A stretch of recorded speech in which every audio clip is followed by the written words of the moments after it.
What does mindful leadership mean to you? And for many of us, it may mean things like being more present, being more compassionate, improved listening and communication skills, things like that. And it's that and more. How it impacts a company's culture and the environment of the employees and staff makes a very big difference. Hi, my name is Ted Meissner, and welcome to Mindfulness Voyage. Today we're going to be talking about upcoming research about this way in which mindful leadership can make a difference. Please do remember to tap that subscribe button, as it helps a great deal for other people to find this podcast. Let's begin. Our guest today is Tim Massaquoi. Tim, thank you so much for being here. I'm very excited for this conversation on a number of levels, but thank you so much for being here. Thank you, Ted. Thanks for inviting me. I'm excited as well. So let's start by just having you give a little overview of who you are and what you're doing. I'm Tim Massaquoi. I am a interesting enough, funny background. So I'm a former pro football player. I played in the NFL for a couple of years. And then my career got cut short due to a knee injury. And I was really devastated by that. So then I actually sought help from a therapist and really connected. I was looking for a specific therapist, and I couldn't find a black male therapist who was a former pro football player at that time. It was just like, the companies I tried to call and get services through, they were like, yeah, that's first, but we don't have that right now. And I was like, so all right. But I ended up finding somebody who didn't fit that description, but really helped me. And so I wanted to be that person for others who might have been in my shoes. And so I went back to school, got my master's to become a psychotherapist. And so that's my one of my identities, I would say. I'm a therapist. I love that work. I actually now also lead an organization called the King Sesson Hills Community Resilience Center, and we support members of the Southwest Philadelphia community who have been impacted by a mass violence incident that happened in 2023. And so we provide mental health services, victim services, and just support them in their healing journey. Beyond that, I am a father of a now high school bound 13-year-old boy. Oh, 13 yet turning 14. I can't believe it, honestly, Ted. I can't believe that I have a high schooler on the way. It overwhelms me with joy, but also fear. Like, what is going on? I'm really getting up there. And married. Now, my wife and I just celebrated our ninth anniversary in Greece. It was amazing. Early this month with my birthday the day before. So, yeah, that's pretty much it. And I'm on my PhD journey, which we'll talk about as well. Awesome. Congratulations on all of that. Wishing you Thank an you. early happy 10th. My wife and I just had that in September, Awesome. and wait till your kid turns 40. Oh, God. So one of the things I do want to talk about that's not our main focus, but I think leads to part of what we're going to be talking Yeah. is the organization that you're running now. I want you to say a little bit about that because that's a really important contributing factor to what we're going to be chatting about. Yeah. The organization that I run now was founded in response to a mass shooting that happened in 2023. A gunman, over the course of 2 days, which that part doesn't really get highlighted, shot nine people, killed five. Was a somebody struggling from mental illness at the time, and really that individual changed the lives of a whole community in Southwest Philadelphia. And so we were funded by the Department of Justice to support that community in their healing journey, just supporting them at first just around processing everything that happened, and then also supporting them doing case management stuff because things like that we don't really think about. It's not just the loss of a loved one, but it's also the loss of somebody. And it was a mix of men that the shooter was targeting men or any black men at the point. It's a black man as well shooter, but they because Philadelphia had high gun violence, so his goal was to help the police by killing black men indiscriminately. And I say that to say that these were fathers, brothers, uncles who were contributing to that family system, and now they're gone, right? Just not the love, which is really important, but financially, emotional stability to really disrupt those families. And also the reverberation of that was the community just for the past year felt unsafe. We had blocks of community members, elders who would not come outside and sit on their porch, which was something that was part of the fabric of the community that had been taken away. Just trust in each other had been taken away. And so while our focus really is on those families who are impacted, we also want to do work around community mental health and wellness and bring healing to the community we're serving. Yeah. And such an important aspect of what you just mentioned here, and again, that does connect directly with what we're going to be speaking Yeah. about, is that it's not an isolation. It's not Yeah. just this individual effect, that the whole fabric of the community is impacted by this. Absolutely. It has changed community very much. So Southwest Philadelphia, it's a very kind of different community than Philadelphia is West Philly, North Philly, South Philly. Southwest is its own niche. It's a very international community. A lot of immigrant families live there. But then there's also people who've been there for generations, and this sense of togetherness has really, gun violence in general has impacted that, but that incident just really took that impact to another level. And so some of the things we want to do is just bring folks out for some togetherness, do activities around. We're going to do things like ecotherapy, therapy outside in the environment. We're going to do some walks. We do sound bowl therapy as well. We do writing, we do movement therapy. So a lot of ways to heal, not just clinically talk therapy. We have that too, but we're looking to have more community healing activities. That's really important. Yeah, and the criticality of that, such a great insight, is that it's not just one solution. People Yeah, resonate and connect more with different ways to go through a difficult journey of healing, and you're offering those exactly. different options for them. Exactly. Exactly. So this is going to lead to what we're going to be talking about, your research project. Maybe you can say a little bit about how that got started before we go into what it is.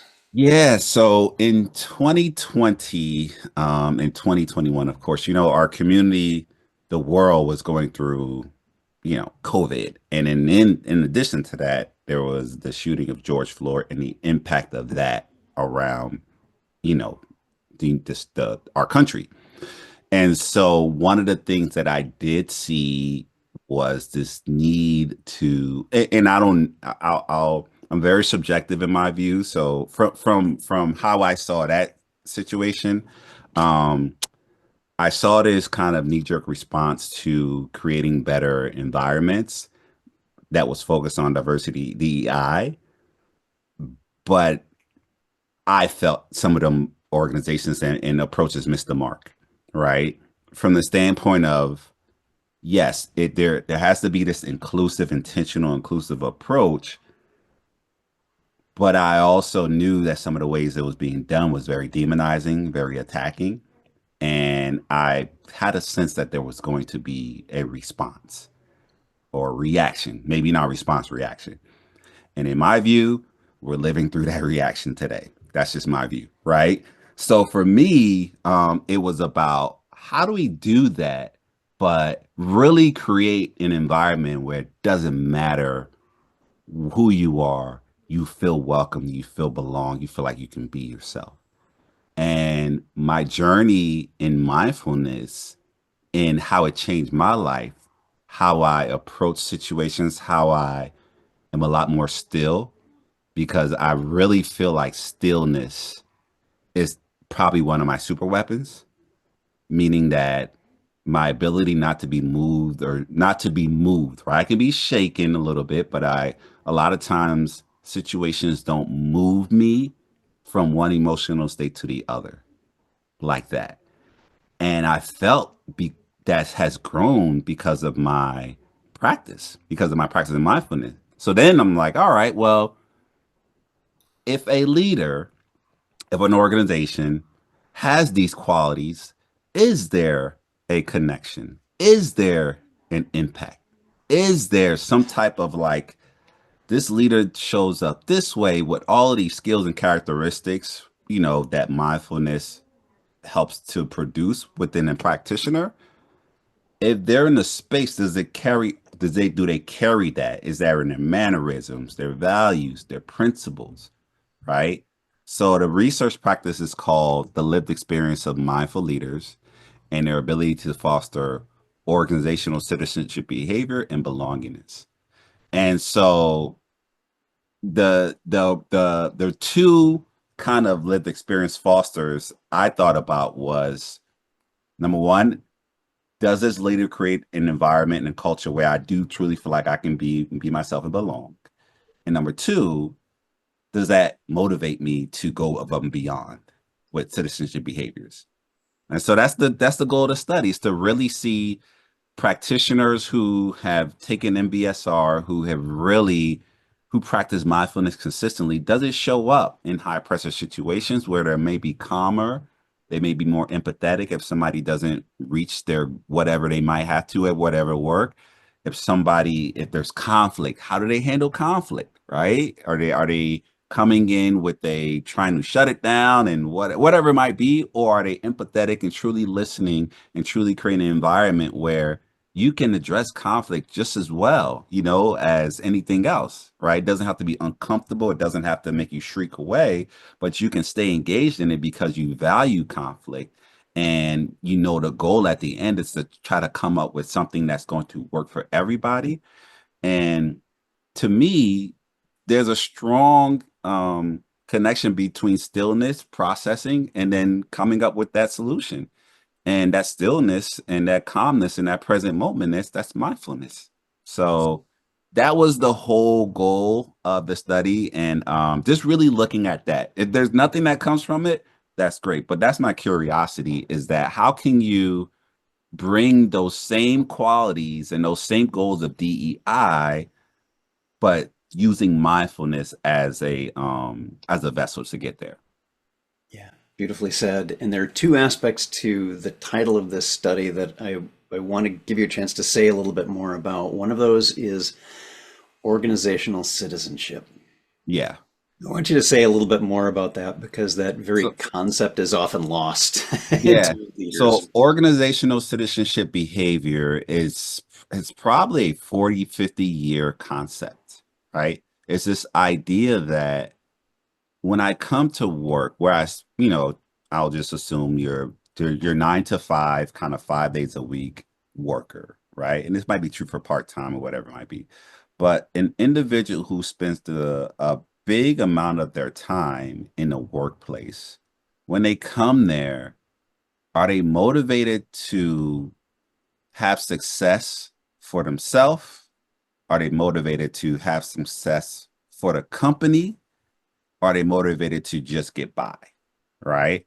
Because the way that citizenship behavior the way it looks is, I'm so bought into this organization, the principles, the goals, the mission, and vision, that I do my job, and in addition to that, I do these other things, whether it's supporting a coworker who needs help, whether it's kind of taking the extra step to get ready on a project earlier, whatever it might be. But my engagement, and again, it is about the mission, right? The mission in the usually it's like, I align with the mission of the organization, but the person who is driving that is usually the leader, right? They're the person who's trying to get us to the goal and to the mission. Does now the follower buy into that because the culture allows them to be themselves, because the mission is right, and so I'm doing that thing, and it doesn't have to be nonprofit. It could be for whatever it might be, right? I buy into the mission, and I'm really engaged in my work to where I'm doing these extra behaviors, looking out for my coworkers, looking out for the organization, wanting to make sure I do everything I can for us to have success. So those are citizenship behaviors, and citizenship behaviors from the studies that I've done correlates to production, correlates to organization success. You know, whether it be revenue or whatever the mission is, citizenship behavior is a big contributor and factor when you have a culture of folks who are really engaged. Engagement, citizenship behavior is something that you see. And there's actually a checklist which I use in my practice that asks questions, and it's so interesting. When's the last time you got coffee for your coworker? All right. When's the last time you held a door for somebody coming in? All right. When's the last time you stayed a couple of hours extra to put that work in for the project? Not because you're behind, but because you really are engaged and motivated. So that's citizenship behavior. And, you know, I'm interested and curious to see if leaders create that kind of environment. Yeah. And interestingly enough, it's not only about what you said, but also having that behavior, that citizenship behavior, also is counter to burnout.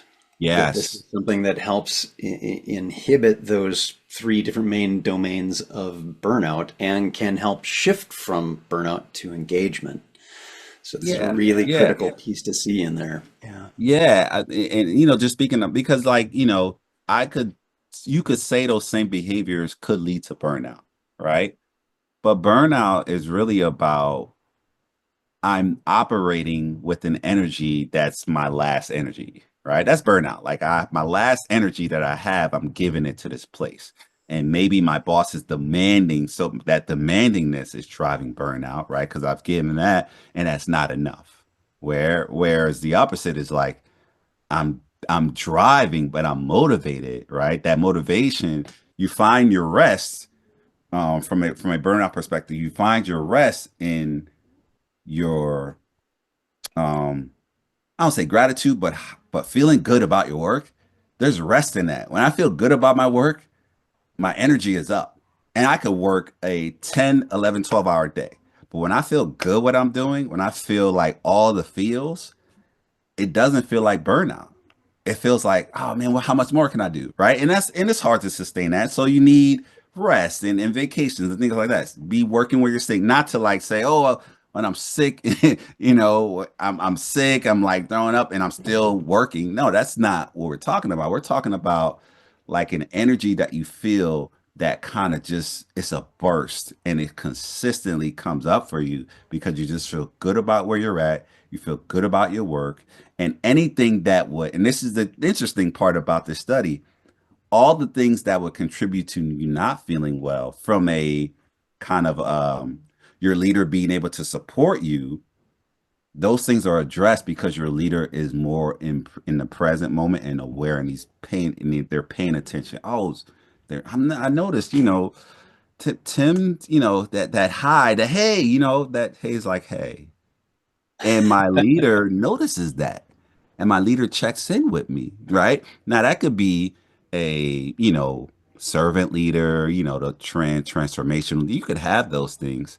But mindfulness to me brings your awareness to that a lot quicker because you're checking in regularly, right? You might have some group activities. You might have a breathing or grounding exercise you do before meetings. You might say, hey, what's going on? Because I do that in my meetings. Before I start, give me a win. What's a win that you had today? Right? And my staff go through and they share a win. And I notice when we do that, their energy is up. I could come in and say, this is the agenda. We don't got time for wins. We got to get to the, you know, I could come in and do that. But doing that loses that relationship and connection. And through my practice as a mindfulness practitioner, I know that's important because people feel seen and they feel valued holistically. Yeah, and that's the segue into that other piece of the title of Yeah. this, that sense of belonging. Yeah. So belongingness, the research shows belongingness says, um, I work in an environment, and we're speaking about work, but there's belongingness in community, there's belongingness in everywhere, right? But at work, the first value is psychological safety, where I feel that I can go to my boss or my coworker, and if something's going on, I can share it. and process it without retribution, without fear of retribution or punishment or some type of, retribution, right? I feel that I can be myself. I don't have to hide who I am. I am, and this is not me, but for example, I am you know, a, give me that. I'm a gay man, um, coming to work every day, right? And it's not that it doesn't matter from the standpoint of, oh, well, that doesn't matter. We don't care about that. We love you. No, it's like it's celebrated.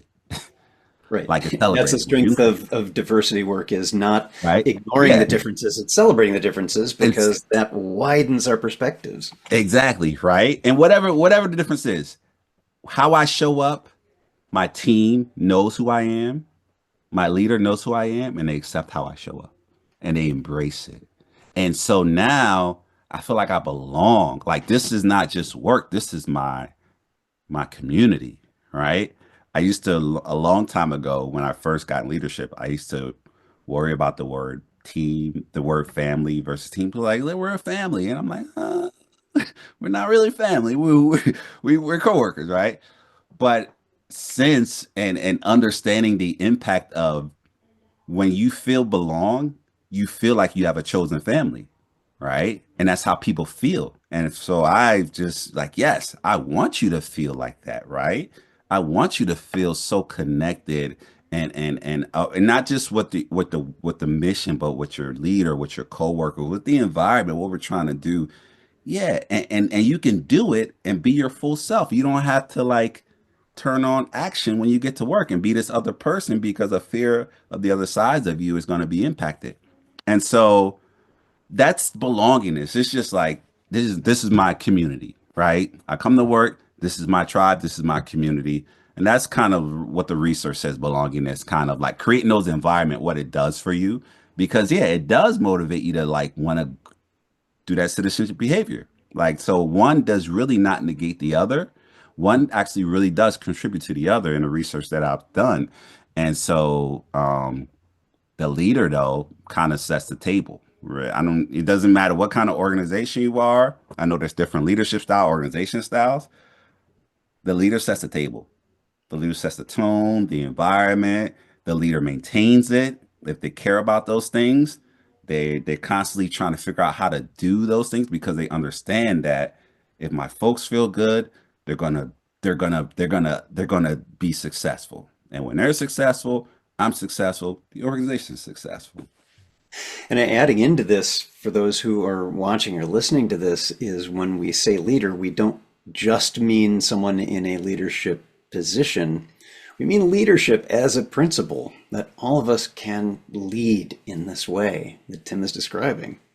One of the things that I looked at a couple of different components in my research. I looked at the leader member theory.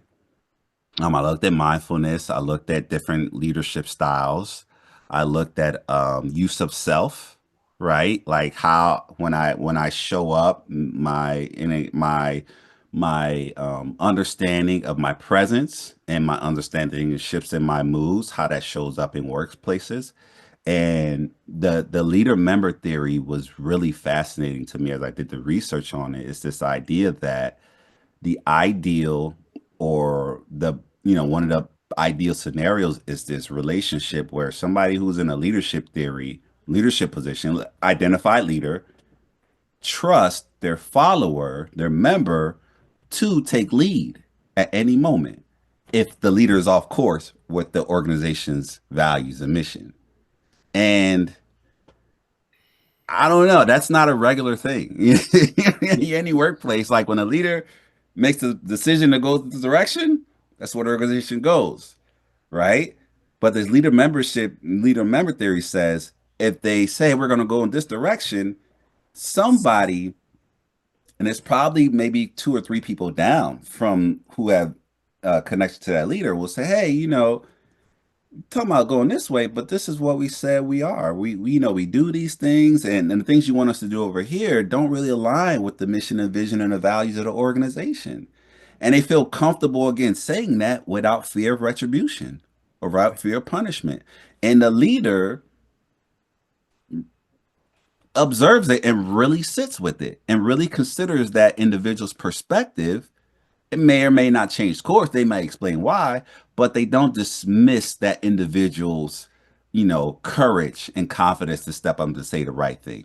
They Yeah. embrace it and they say, "Thank you for that. I appreciate that." Right. So that's the leader member theory that's really important. But also, the other side of that, the use of self is like, I received this information and it moved me in such a negative way that I have to say something about it. I don't just want to just do it because I don't want to get fired or lose my job, but I actually, this just doesn't feel right, right? It shifts me. So I want to have a conversation. So I looked at all of those theories and really was fascinated by it. And that's where, I'm hoping my curiosity gets stoked more as I'm doing the research. But yeah, so yeah, that person is very important because at any moment in that theory, you're, and I'm trying to say this but not being disrespectful, but somebody who again is 4 or 5 tiers from the leader has the ability to come to the leader or the person next to the leader and share how they're feeling about the direction, and Yeah. that's embrace and accept it. It is, and it's so important. This idea of psychological safety does not mean that you don't feel nervous or vulnerable. It's being able to know that I can be vulnerable.